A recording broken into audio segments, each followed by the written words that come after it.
Hey everyone, ZSlayerDre here, and today I'll be doing my first video in a new series called Journey to the Platinum Trophy.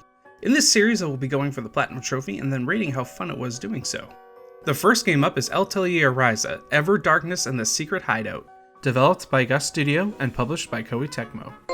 I'm a newcomer to the Atelier series and only found out about it recently. I personally love games with a deep crafting system, so I imagine I'll enjoy the series. Before I go over the platinum process, I will also be doing a quick review of the game as well. I usually try to keep spoilers to a minimum in my review videos, but it would be impossible not to go over some spoilers because of certain trophies, so fair warning, this video will contain some spoilers. Also, I have a ton of great videos planned, so if you're not subscribed, now is a great time to do so. I'll be doing gaming reviews, news, and PlayStation trophy hunting content, along with a few surprise videos, so be on the lookout for them. All that being said, let's start the review.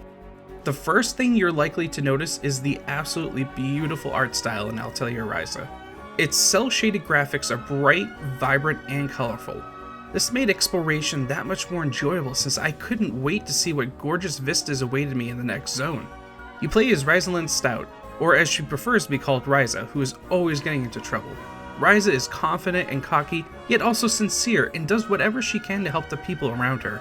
She is always looking to go on an adventure, although she has yet to go on one because of all the restrictions and taboos of Kirkin Island where she lives. Her parents, especially her mother, desperately want Ryza to help out with the family farm, but Ryza does whatever she can to get out of doing chores. Ryza also ropes her best friends Tao and Lent into whatever trouble and adventure she can find. Tao is your stereotypical nerdy bookworm. He frightens easily and would rather spend his days buried in a book than out on an epic quest. He was one of the few main characters that I felt was very one-dimensional, and while he does grow a bit throughout the game, I do wish there was some more depth to his character. Ryza's other best friend Lent is the polar opposite from Tao. He's brave and strives to keep becoming stronger, and is always the first to jump to aid his friends and defend them. I don't want to spoil too much, but his character does have some depth, and I enjoyed his character development throughout the game. One day after finding a boat to leave the island, Ryza along with her friends make their way to the mainland and begin to explore. While on the mainland, they run into a girl named Claudia who is being attacked by a monster. The group rushes to her aid, and while they fight valiantly, they are unable to defeat the monster. They are then saved by Empel and Lila, who use alchemy to destroy the monster, literally just blowing him up. Once they introduce themselves to the group, we find out they have been traveling with Claudia and her father, who is a traveling merchant. Ryza is entranced by the power of alchemy and becomes determined to learn its secrets from Empel. He also teaches Tao how to read ancient texts, while Lila teaches Lent how to become a stronger warrior. Again, I don't want to spoil too much in this section, but everyone eventually teams up into a group to stop a menacing evil from devouring the region. There's plenty of great moments between all the characters, and while the main story can be somewhat generic, it's well executed and I found the characters to be engaging, keeping me interested in the story. Ryza eventually becomes a badass alchemist, which sets up one of the main gameplay loops of collecting items and then using alchemy to create new ones. As far as the game goes, I had a great time playing it. Everything from the characters to the music to the art style really drew me in. The game was clearly made on a very, very tight budget, but the developers were still able to create an interesting world. That being said, I'm used to playing lower budget games, so people who usually play only AAA games might have some difficulty getting used to how rough around the edges some of the mechanics and animations are. There's a few gameplay loops in addition to the alchemy, and since I'm going for the Platinum Trophy, I'll basically need to experience essentially everything the game has to offer. Some of the main trophies I need to focus on are gathering all materials, creating all alchemy items, discovering all points of interest on the map, and of course completing the main story along with all side quests and combat challenges. While I'll go over the combat challenges later, I do want to go over the combat system for people who are interested in trying out the game for themselves. It's a hybrid of action and turn-based combat, although it's closer to turn-based than real-time. You can have up to 3 party members in battles, although one does always have to be Ryza, and you can control one at a time. When it's your turn to attack, you can do a basic attack, use an item, or use a skill, but all are dependent on your tactics level. While you normally start off at level 1, if you're able to hit the enemy with your gathering weapon before the battle starts, you get a boost and start at tactics level 2.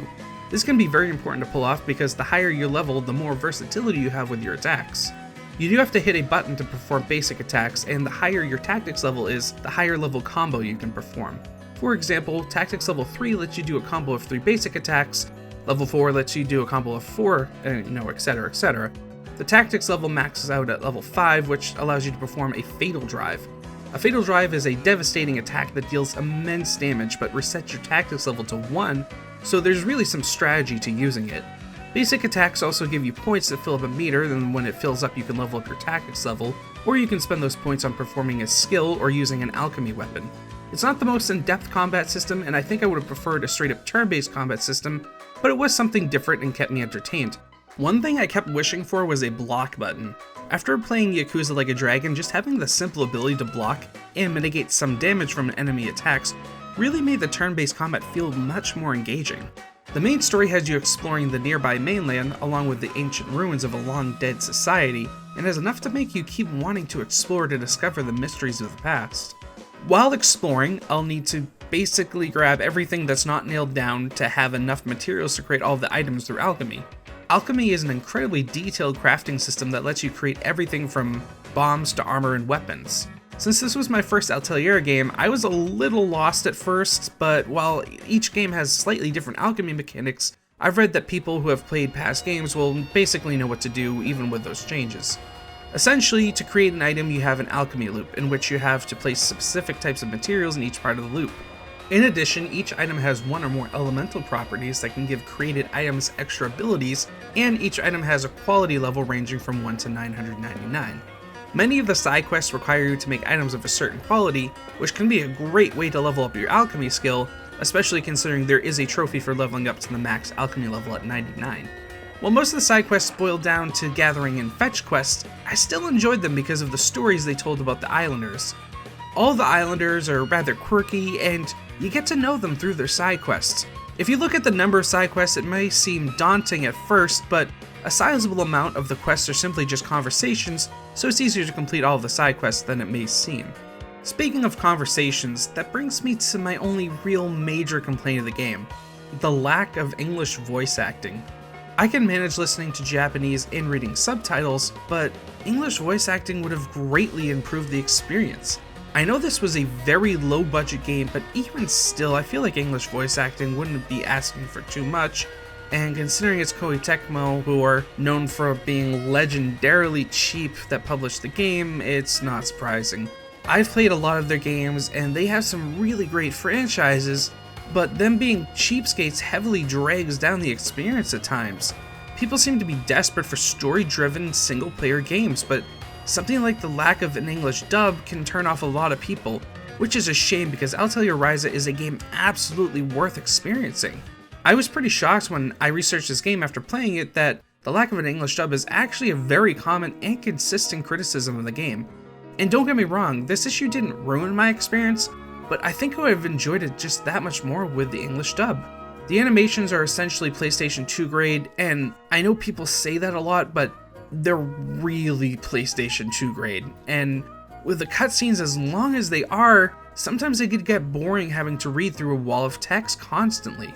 Although I will have to say this is definitely a step up over games that simply have images that talk to each other. That is definitely a pet peeve of mine. There's definitely a few other issues that I'll go over as I continue the Platinum review, but most of them are nothing more than nitpicks. As I said, I really enjoyed this game, and it seems like a lot of other people did as well, considering it's the best-selling Atelier game to date, having sold over 500,000 copies as of August 2020.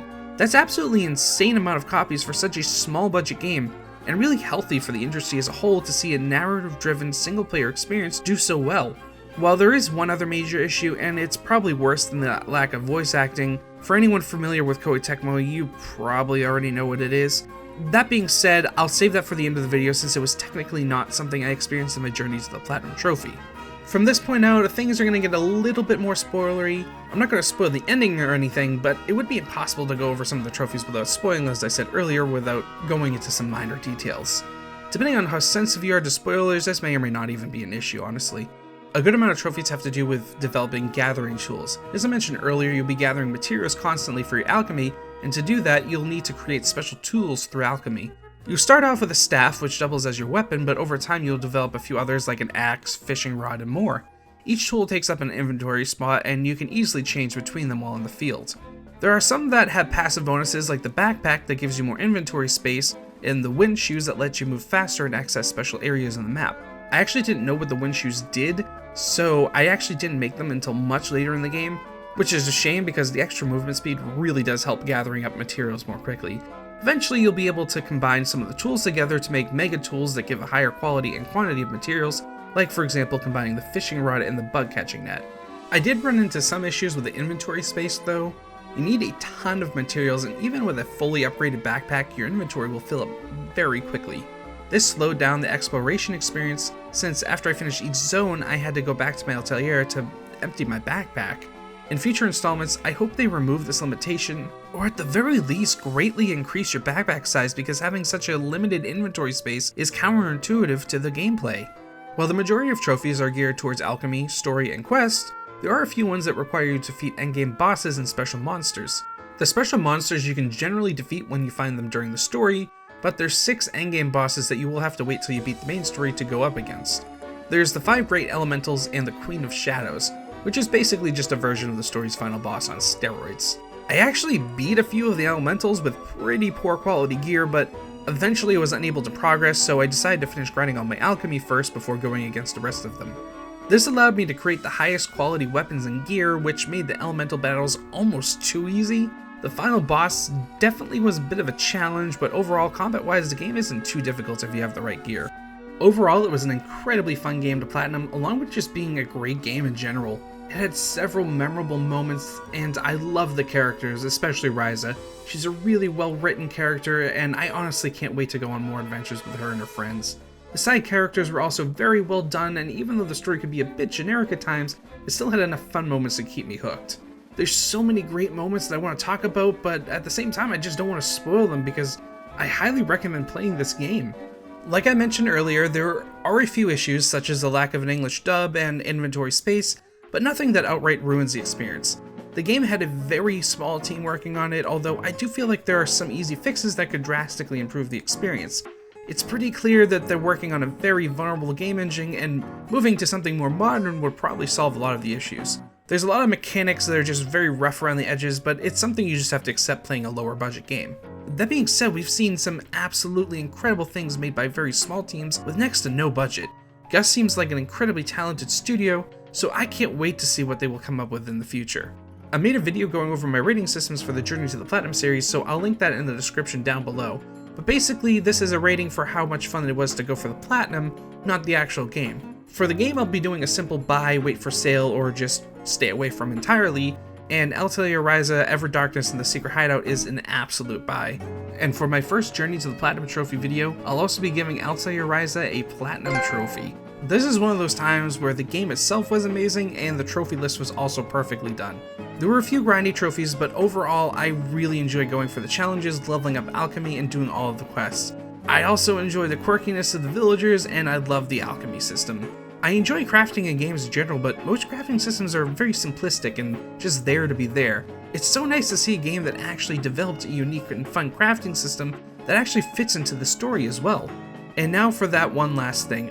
I honestly don't even want to talk about it, and I'll be brief, but it has to be said. The Season Pass is absurdly priced at $55. You must be thinking, since that basically costs the price of the game itself, that it must give you a ton of content, right? No, it doesn't. It doesn't even come close.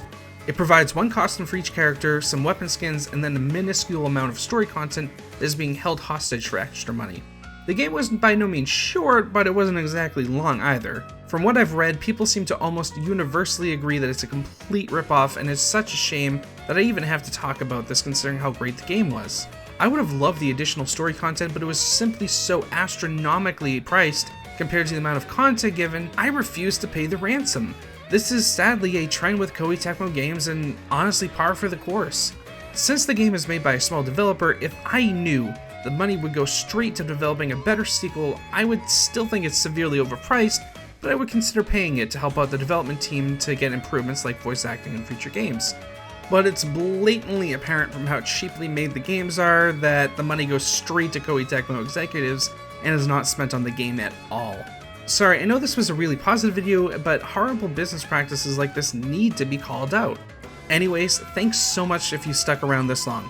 I have to say, this game made me into an Altair fan, and I can't wait to try out some of the older games. If you've played or platinumed Atelier Ryza, let me know down in the comments and how you felt about the experience. And if you platinum other games in the series, let me know if it's worth looking into, or if I should just play the games and not worry about going for the trophies. I already need to play through the Yakuza series along with a million other games, so my backlog is almost endless at this point, but I really can't wait to play the other Atelier games. I will be playing Atelier Ryza 2 since it just came out to review it, so expect that video to come out soon. I'm really hopeful since this game sold so well that we'll at least see some improvements in the game, but English voice acting would really be the bare minimum improvement. They've officially sold enough copies to the point where there's no excuse not to have the English voice acting in Atelier Ryza 2, so I do hope Koei Tecmo doesn't make the developers cheap out again. Thanks so much for watching. If you enjoyed the video, make sure you're subscribed and hit the like button. I'll see you all in the next video.